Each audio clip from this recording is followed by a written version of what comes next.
வணக்கம் மக்களே. Nita form India சேனல்லேருந்து இன்றைய தலைப்பு பார்த்திங்க அப்படின்னா, நம்ம செடிகளில் வந்து குண்டு மல்லியை பொறுத்த வரைக்கும் நம்ம செடிகளில் வந்து ஃபுல்லாக இலையாக இருக்குது, துளிராக இருக்குது. அது வந்து பார்த்திங்கன்னா நமக்கு வந்து அரும்பு கட்டலை, துளிரும் வரலை, அதில் துளிரில் அரும்பும் கட்டலை, செடியில் பூவும் அதிகமாக வரல. அப்படிங்கிற பட்சத்தில் நம்ம வந்து என்ன பிரச்சனையாக இருக்கும் அப்படின்னு பார்த்தோம்னா, சில நேரங்களில் வந்து நைட்ரஜன் அதனுடைய அளவு வந்து நம்ம அதிகமாக பயன்படுத்தியிருக்கலாம். உரங்கள் போடும்போதோ இல்லை மருந்து அடிக்கும்போதோ நைட்ரஜனுடைய தழைச்சத்து வந்து அதிகமாக பயன்படுத்தியிருக்கலாம். அதன் மூலமாக என்ன நடக்கும் அப்படின்னா, செடியோட வளர்ச்சி விகிதம் வந்து கூடுதலாக இருக்கும்.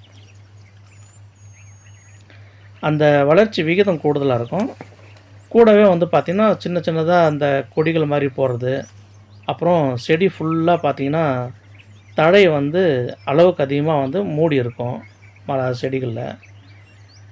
இந்த மாதிரி பிரச்சனைகள்லாம் நம்ம அந்த மரத்தில் வந்து இருக்கும்.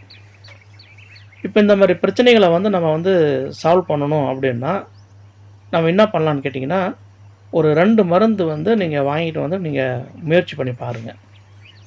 இப்போ இந்த முயற்சி பண்ணி பார்க்குறதுல நமக்கு என்ன மாதிரி வந்து விளைவுகள் வருது அப்படிங்கிறத நம்ம பார்த்துட்டு நம்ம வந்து ஃபர்தராக வந்து நம்ம முடிவு பண்ணிக்கலாம். இது 2மே வந்து ஒன்றா சேர்த்து அடிக்கணுங்கிறது தேவையில்லை.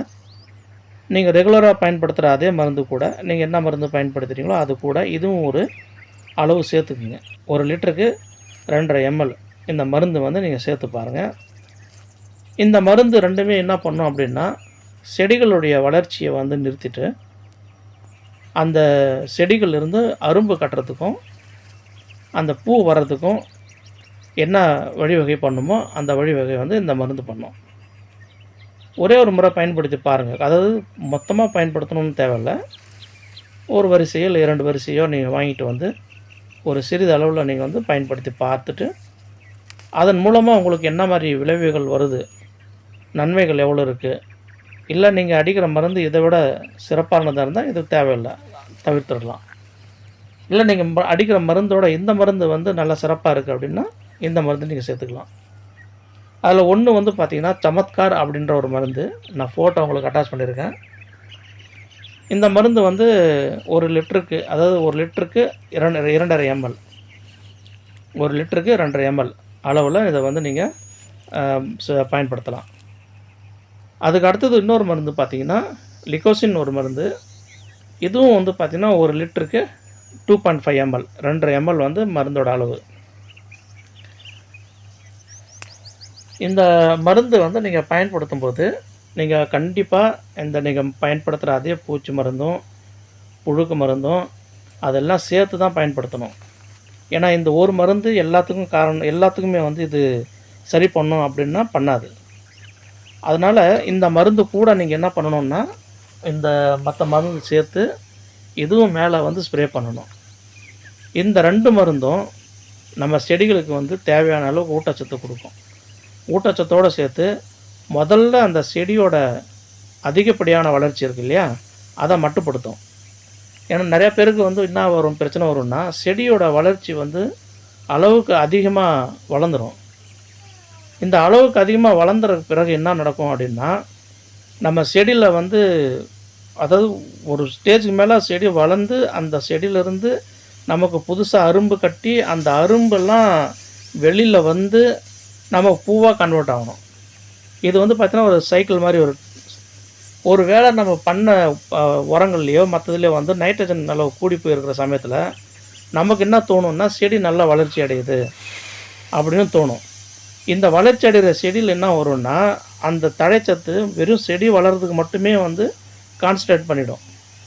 அப்பப்போ நம்ம கொடுக்குற சில உரங்கள், இந்த பாஸ்பரஸ் உரங்கள், பொட்டாஷ் உரங்கள் மாதிரி உரங்கள் வந்து அதில் பயன்பாடில் வரும்போது இங்கொன்றுமா அங்கொன்றுமா பூ வைக்கிறது, இந்த மாதிரி ஒரு கான்செப்ட் நடந்துடும்.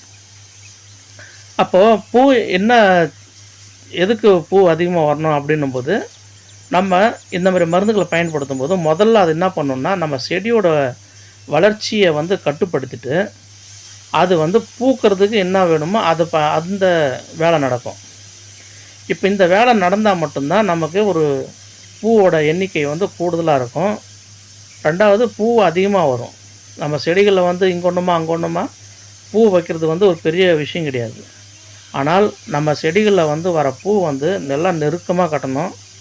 ஃபஸ்ட்டு இப்போ நீங்கள் பார்க்குறீங்க இல்லைங்களா, இந்த மாதிரி நெருக்கமாக கட்டணும். இந்த மாதிரி நெருக்கமாக கட்டினா மட்டும்தான் நம்ம நினைக்கிற அளவுக்கு பூ வரும். ஒரு 15 சென்ட்டோ இல்லை 20 சென்ட்லேயோ 30 சென்ட்லேயோ 30 சென்ட்டில் குறைஞ்சபட்சம் 25 கிலோ பூவாவது வரணும். இப்போ நீங்கள் பார்க்குற இந்த தோட்டம் வந்து என்னோடது 30 சென்ட் அளவு. இது வந்து நான் தனியாக வந்து மருந்து உரம் எல்லாம் தனியாக வச்சது. அதனால் பார்த்திங்கன்னா இப்போ தான் இது வந்து கிளம்பி வந்துக்கிட்டு இருக்குது. இப்போ நாம் இதில் வந்து நம்ம எவ்வளோ பூ ஹையஸ்ட்டாக போகும்னு தெரியல.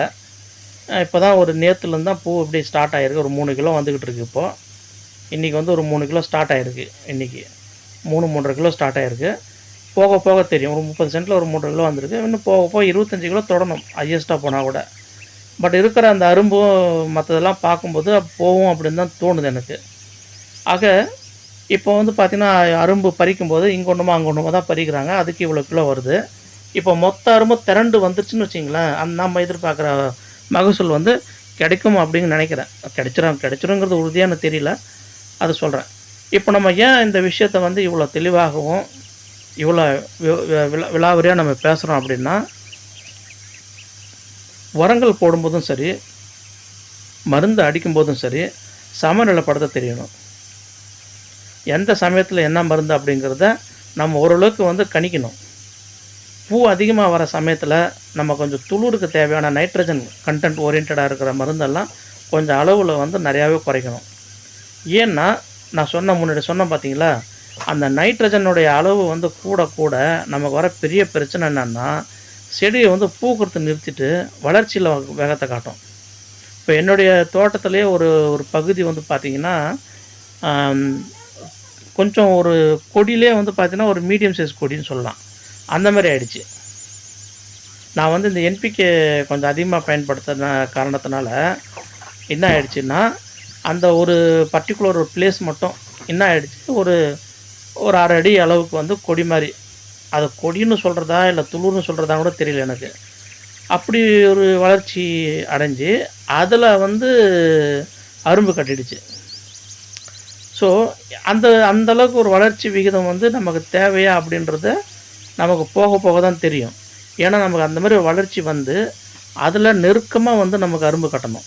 நமக்கு இருக்கிறதுல நமக்கு மிக முக்கியமான ஒரு செய்தி என்னான்னு கேட்டால், அரும்பு வந்து ரொம்ப நெருக்கமாக கட்டணும். இங்கொன்றும் அங்கே ஒன்றுமா கட்டுறதில் நமக்கு வந்து சுத்தப்படாது. இப்போ எனக்கு வந்து பார்த்திங்கன்னா, இப்போ இந்த 1.5 ஏக்கர் பரப்பளவில் எனக்கு வந்து ஒரு 10 கிலோ பூ வருதுன்னு வச்சுங்க. கிளைமேட்டு சரியில்லை. அது இல்லாமல் வந்து நமக்கு எல்லாமே ஒரே சமயத்தில் பூ அறுவடை வரலை. கொஞ்சம் கொஞ்சமாக தான் அப்படியே ஏறிக்கிட்டே இருக்கும் போது, நமக்கு இந்த 1.5 ஏக்கருக்கு நமக்கு வந்து குறைஞ்சபட்சமாவது நமக்கு ஒரு 80 கிலோ 75 கிலோ ஒரு நாளைக்கு அறுவடை வரணும் இல்லையா? இப்போது 30 சென்ட்டில் எனக்கு கட்டியிருக்கிற அந்த நெருக்கமாக அரும்பு மற்ற அந்த 1 ஏக்கர் 20 சென்ட் இருக்கு இல்லையா, அதில் வந்து அவ்வளோ நெருக்கமாக இல்லை. அந்த 1 ஏக்கர் 20 சென்ட்லேயே ஒரு 50 சென்ட் பரப்பளவு, ஒரு 40 சென்ட்டுக்கு இருக்கும். அந்த பரப்பளவு பார்த்திங்கன்னா இவ்வளோ நெருக்கமாக இல்லை. அப்போ என்ன நடக்குதுன்னா, நான் போட்ட அந்த உரங்கள் வந்து எல்லாத்துக்கும் ஒரே மாதிரி நான் போடலை. இந்த ஒரு இடத்துக்கும் தனித்தனியாக உரத்தை வந்து நான் பிரித்து மாற்றி கொஞ்சம் இது எப்படி இருக்கும் அது எப்படி இருக்கும்னு போட்டதில் நமக்கு வந்து பார்த்திங்கன்னா ஒரு சில எங்கெல்லாம் வந்து சில இடத்துல வந்து நல்லா பிக்கப் ஆகிடுச்சு. அந்த 40-50 சென்ட்டில் வந்து பார்த்திங்கன்னா நமக்கு வந்து பிக்கப் ஆகலை. இப்போ நாளைக்கு உரத்தை வாங்கிட்டு வந்து நம்ம மறுபடியும் அந்த எந்த இடம் வந்து நமக்கு பூ அறுவடை கம்மியாக இருக்குதோ நம்ம அங்கே போடணும். அப்படி போடும்போது செடியை வந்து முதல்ல கணிக்க தெரியணும். இந்த செடிக்கு இந்த உரம் போட்டுட்டு இல்லை மற்ற உரம் மேலே இருக்கிற ஸ்ப்ரே நம்ம அடித்தா துளிர் வந்து எப்படி அதனுடைய அவுட்கம் எப்படி இருக்குதுன்னு பார்க்கணும், வளர்ச்சி எப்படி இருக்குன்னு பார்க்கணும். இப்போ இந்த துளிர் வந்து ஒரு செடி ஃபுல்லாக ஒரே மாதிரியாக நல்ல ஒரு அடர்த்தியான ஒரு துளிர் வரணும். அந்த துளிர்லாம் ரொம்ப அடர்த்தியாக அரும்பு கட்டணும். இப்போ நம்ம செடியை வந்து நம்ம அடர்த்தியாக அரும்பு கட்டாமல் துளிர் எடுக்காமல் அது வந்து ஒரு ஒரு ஒரு 10, 100 கிளை இருக்குதுன்னா, அந்த 10, 100 கிளையில ஒரு 40 கிளையில தான் அரும்பு இருக்குது. 40 கிளையில தான் துளிர் வந்து அதில அரும்பு வருது அப்படின்னா, மத்த இருக்கிற அந்த 60ல வந்து ஏன் வரல? அது வந்து மிகப்பெரிய ஒரு கேள்விக்குறி. அதுலயும் வரணும்.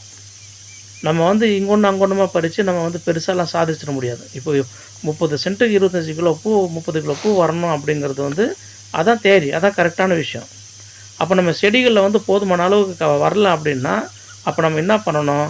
எங்கெல்லாம் வந்து நமக்கு வந்து ஒரு புதுசா அரும்பு வரலையோ, அல்லது எங்கெல்லாம் நமக்கு புதுசாக துளிர் எடுக்கலையோ, அந்த மாரி இடங்கள்ல வந்து நம்ம வந்து மே என்ன பண்ணணும்னா, ஒரு சின்ன அந்த மேலே இருக்கிற அந்த இலையோ, நுனியோ கவாத்து பண்ணி விடணும். அது பண்ணா மட்டும் தான் அங்கேருந்து ஒரு புதுசா துளிர் எடுக்கும். அத நம்ம கவனிக்க தவறிட்டோம். இல்ல நம்ம செடி பார்க்கும்போது அப்படியே ஒட்டுமொத்தமா பார்க்கும்போது நல்லா இருக்குது, பூ இருக்குது அப்படின்னு சொல்லி நம்ம நெனைக்கிறோம். அந்த பூ எத கொண்டு போய் நிர்ணயிக்க போதுன்னா, நமக்கு அவுட்கம் தான். எவ்வளோ கிலோனுக்கு நமக்கு வந்து அந்த செடி, அந்த தோட்டம் கொண்டு போய் நம்மளுக்கு வந்து சஸ்டெயின் பண்ண வைக்க போது, அப்படிங்கிறத பொறுத்து தான் நம்ம சாட்டிஸ்ஃபைட் ஆகணுமா, ஆகக்கூடாதா அப்படின்னு. இப்போ நம்ம பார்க்கும்போது கண் பார்வைக்கு ஒரு மாரியா இருக்கும். அறுவடை கொண்டு போய் தோட்டத்துலேருந்து கடைக்கு போடும்போது ஒரு மாரியா இருக்கும். அப்போ இந்த விஷயத்த வந்து நம்ம இந்த 2 விஷயத்த வந்து ரொம்ப கவனமா எடுத்துக்கணும். தோட்டத்தில வந்து கணிக்க தெரியணும் முதல்ல, ஃபர்ஸ்ட்டு. 2வது தோட்டத்தில அந்த செடி இருக்குது அப்படின்னா, ஒரு இடம் விடாம நம்ம கரும்பு கட்டணும்.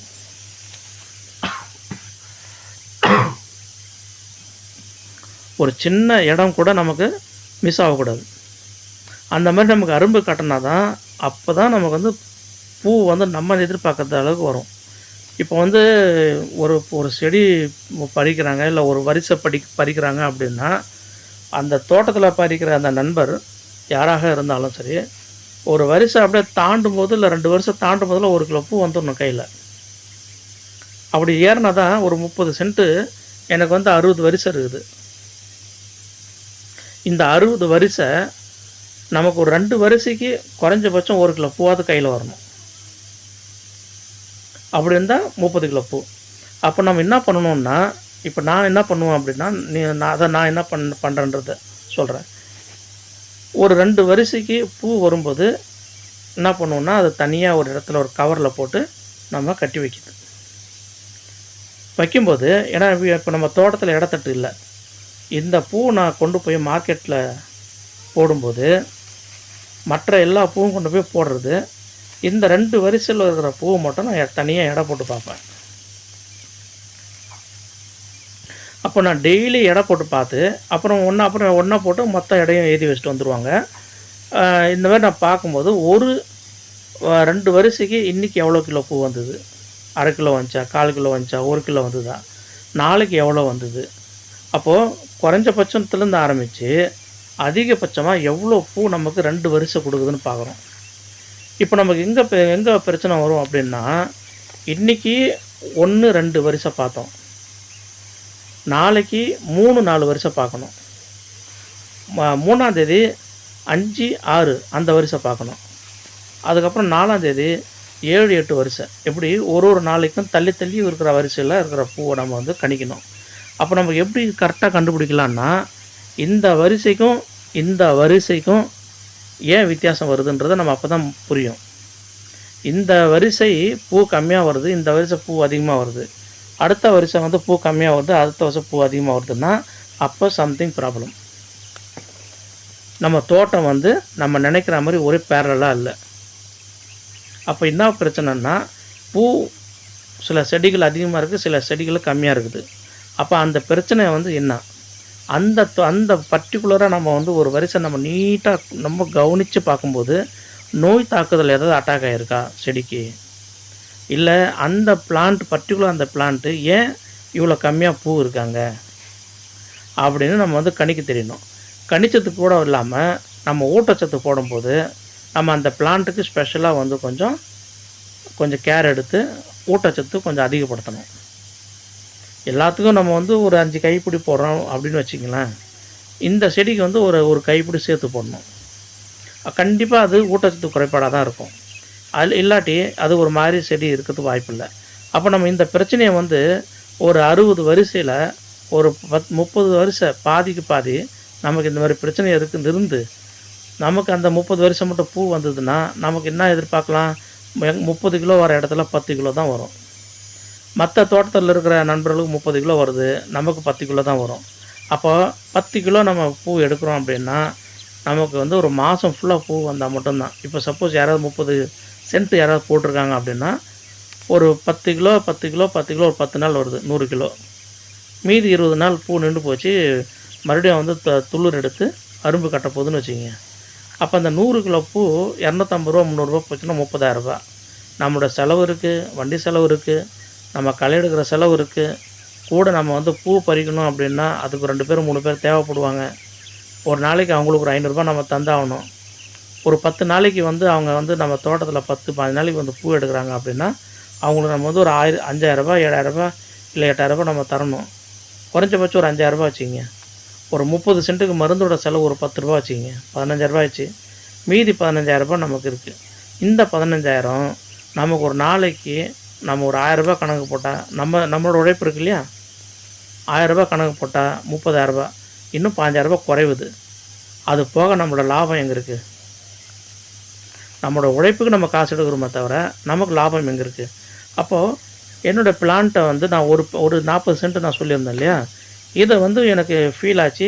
அது ப்ரொடக்ஷன் வந்து நான் நினைக்கிற மாதிரி பெருசாலாம் கொடுக்கல. அப்போ இதை வந்து நான் வந்து இம்ப்ரூவ்மெண்ட் பண்ணணும். இதுக்கு நான் என்ன ஊட்டச்சத்து கொடுத்து பார்க்கலாம் அப்படின்னு சொல்லிட்டு நம்ம திங்க் பண்ணும்போது நம்ம வந்து உரங்களை கொண்டு வந்து பயன்படுத்தி பார்ப்போம். நீங்கள் என்ன உரம் போடுறீங்களோ அந்த உரத்தை கொண்டு வந்து ஒரு செடிகளுக்கு வந்து ஒரு ஒரு ஒரு 1/4 கிலோவோ 200 கிராமோ 100 கிராமோ உங்களுக்கு எப்படி இருக்குதோ அதை கொண்டு வந்து செடியை சுற்றி ஒரு 1/2 அடி தள்ளி அந்த இடத்த போட்டு பாருங்கள். போட்டு பார்த்தோன்னா அது எப்படி பிக்கப் ஆகுதுன்னு பார்க்கணும். கூட நான் சொன்ன இந்த மருந்தெல்லாம் நம்ம மேலே நம்ம தெளிக்கும்போது அந்த செடி வந்து நல்லா பிக்கப் ஆகும். ஏன்னா நம்ம அடி உரம் வந்து கண்டிப்பாக நைட்ரஜன் சத்தோடு தான் சேர்த்து தரணும்.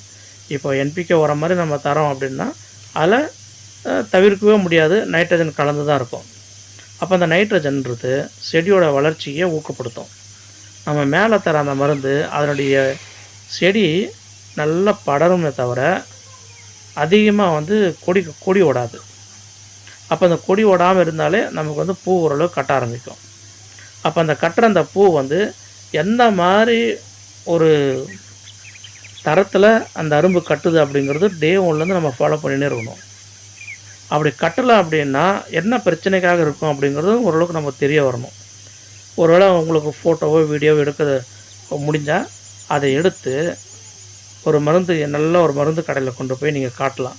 இங்கே பாருங்கள், இந்த தோட்டத்தில் நான் இப்படி வச்சேன், மருந்து அடித்தேன், ஆனால் பூ வந்து நமக்கு கனமாக கட்டலை. அவங்கக்கிட்ட கேட்டால் அவங்க ஒரு ஐடியா கொடுப்பாங்க. இல்லையா, நம்ம சேனலில் அரும்புக்கு தனியாக வீடியோ போட்டிருக்கோம், இல்லை துளுருக்கு தனியாக வீடியோ போட்டிருக்கோம், கிரவுண்ட் ஃபெர்டிலைசருக்கு தனியாக வீடியோ போட்டிருக்கோம். என்னென்ன மருந்து எப்பப்போ எப்படி கொடுக்கணும், எவ்வளோ அளவில் கொடுக்கணும் அப்படிங்கிறது. நம்மளோட சேனல் பேர் வந்து நிதா ஃபார்ம் இந்தியா. இதை நீங்கள் வந்து ஓரளவுக்கு பார்க்கலாம். இதை நீங்கள் பார்த்தீங்க அப்படின்னா உங்களுக்கு ஓரளவுக்கு புரிய ஆரம்பிக்கும். என்ன உரத்தை நம்ம கொடுத்து எப்படி செடியை வந்து நம்ம வந்து பூஸ்ட் பண்ணி நம்ம கொண்டு வரணும் அப்படிங்கிறது. சில காலகட்டத்தில் உதாரணம் பார்த்திங்கன்னா நல்லா பூ இருக்கும், திடீர்னு 2 நாள் 3 நாள் பனி. இப்போ என்ன பனி இருக்குது, பனி இருந்தோடனே இப்போ எனக்கே பாருங்கள், நேற்று கொஞ்சம் நல்லா பூ ஏறி வந்தது, இன்றைக்கி 1 கிலோ குறைஞ்சிச்சு. 2 நாளாக பார்த்திங்கன்னா மேகமூட்டமாக இருக்குது. பனி வந்து பார்த்திங்கன்னா மற்ற 2-3 நாளுக்கு முன்னாடி விட இப்போ வந்து பனியோட தாக்கம் வந்து அதிகமாகவே இருக்குது. இப்போ இந்த பனியோட தாக்கம் வரும்போது பிரச்சனை என்ன வரும்னா, அரும்பு வந்து இதாகிடும், சிறுத்து போகும்.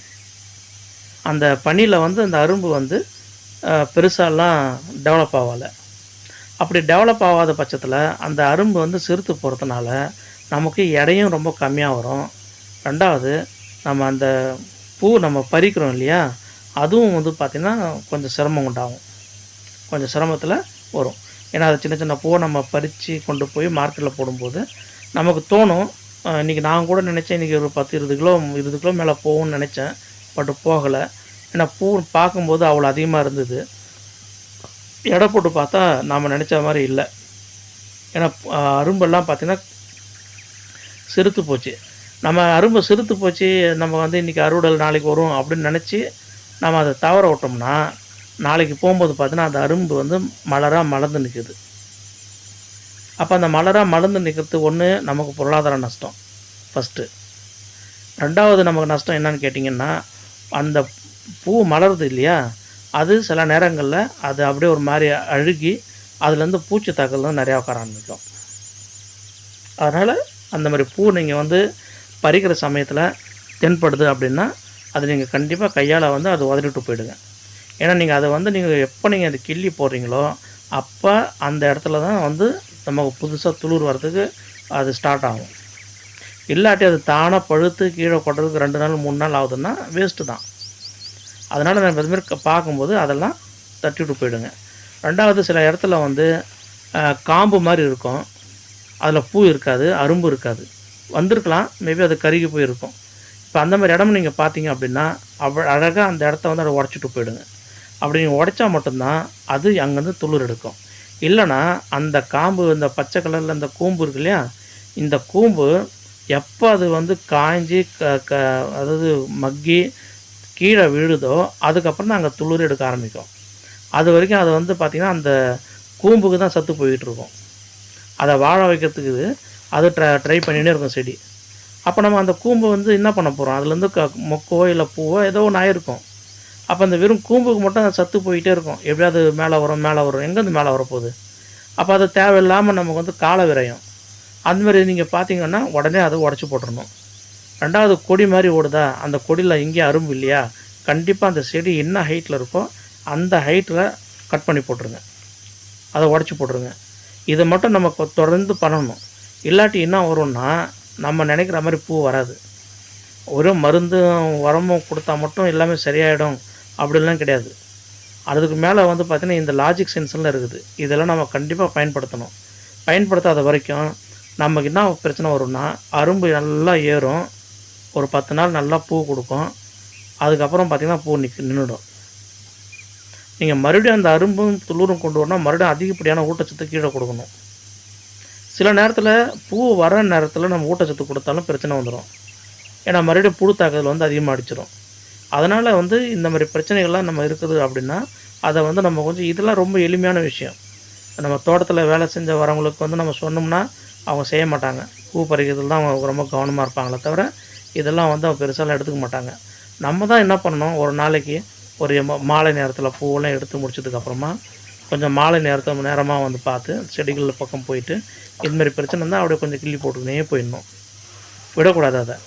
நம்ம எந்த அளவுக்கு இந்த பிரச்சனையை வந்து நம்ம வந்து ரொம்ப சாதுரியமாக நம்ம இதை கையாளுறோமோ, அது அப்போ தான் இந்த பிரச்சனையை வந்து நம்மளால் வந்து பூ அதிகமாக என்ன நீங்கள் வந்து தலைகீழாக நம்ம வந்து கூட்டி கழித்து பார்த்தாலும் சரி, இல்லை பெருக்கி பார்த்தாலும் வகுத்தில் பார்த்தாலும் சரி, நமக்கு கடைசியில் வந்து ரிசல்ட் வந்து பார்த்திங்கன்னா அதிகமாக பூ வேணும். இது மட்டும்தான் நம்ம மைண்டில் வந்து ஃபிக்ஸ் பண்ணிக்கணும்.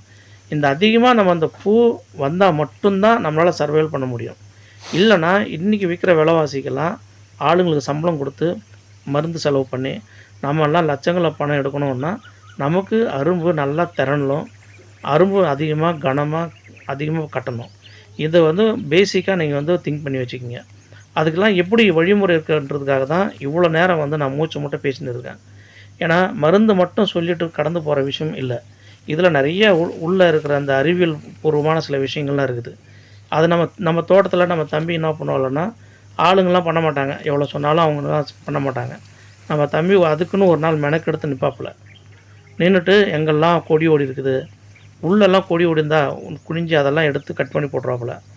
எங்கெல்லாம் வந்து வெத்து கூம்பு இருக்குது பாருங்கள், பூ இல்லாமல், அந்த கூம்பெல்லாம் தேடி கண்டுபிடிச்சி கிள்ளி போட்டுருவாப்புல. கிள்ளி போட்டு 2 நாளில் பார்த்தீங்கன்னா நாங்கள் வந்து துளிர் அடிக்கும். ஒரு வாரம் 10 நாளுக்குள்ளே வந்து பார்த்தீங்கன்னா நாங்கள் அரும்பு கட்டிட்டோம். அப்போ நமக்கு தொடர் அறுவடை ஒன்று. 2வது நமக்கு ஒரு 100 அரும்பு இருக்கிற இடத்துல ஒரு 1000 அரும்பாக நமக்கு மாறும். ஒரு 4400 பூ வந்தால் நமக்கு 1 கிலோ. நீங்கள் கற்பனை பண்ணி பாருங்கள். அப்போ நம்ம செடியில் எவ்வளோ அரும்பு இருக்குது, எவ்வளோ பூ இருக்கணும் அப்போது. அப்படின்னா நம்ம ஒரு 10லேருந்து ஒரு 20 அரும்பு தான் நம்ம அறுவடை பண்ணுறோம் ஒரு நாளைக்கு அப்படின்னா கணக்கு பண்ணி பாருங்கள். ஒரு 20 நாளைக்கு இல்லை 10 நாளைக்கு பண்ணால் கூட எத்தனை அரும்பு எடுத்துட முடியும்? 10 நாளைக்கு 20 அரும்பு எடுத்தால் 10 நாளைக்கு 200 அரும்பு தான். 200 அரும்புலாம் 4400 எங்கே இருக்குது, 200 எங்கே இருக்குது? அது என்ன ஒரு 100 கிராம் கூட வராது பூ. மொத்த அறுவடை முடிகிற சமயத்தில் ஒரு குழிக்கு 100 அரும்பு 100 கிராம் வரும். அந்த மாதிரி நம்ம எடுத்தால் நம்ம எப்போ நம்ம வந்து இது பண்ண முடியும்? ஆக இந்த விஷயத்த வந்து நம்ம தெளிவாக நம்ம வந்து நோட்டீஸ் பண்ணணும். குறைஞ்சபட்சம் ஒரு குழிக்கு நமக்கு ஒரு கண்டிப்பாக ஒரு அறுவடைக்கு 1 கிலோ பூவாவது வரணும். ஒரு 10 நாள் கடக்குதோ, இல்ல 15 நாள் கடந்து போகுதோ, இல்ல 20 நாள் அறுவடை வருதோ, ஒரு ஒரு தோட்டத்தில வந்து 20 நாள் அறுவடை வரும். இப்ப எனக்கு வந்து தொடர்ந்து பார்த்தீங்கன்னா, இன்னைக்கு 15, 17வது நாள் அறுவடை வந்துகிட்டே இருக்கு. இன்னும் நிக்கல. அப்போ இந்த அறுவடை வரைக்கும் நம்ம ஒரு குழிக்கு வந்து 1 கிலோ பூவாவது கண்டிப்பா வேணும். அப்பதான் நம்ம வந்து லட்சங்கள்ல பணம் பார்க்க முடியும். நன்றி நண்பர்களே! இந்த வீடியோ வந்து பெருசா போயிருக்கு தெரியும். ஏன்னா, இதெல்லாம் இந்த பிரச்சனையெல்லாம் காமன் இஷ்யூ.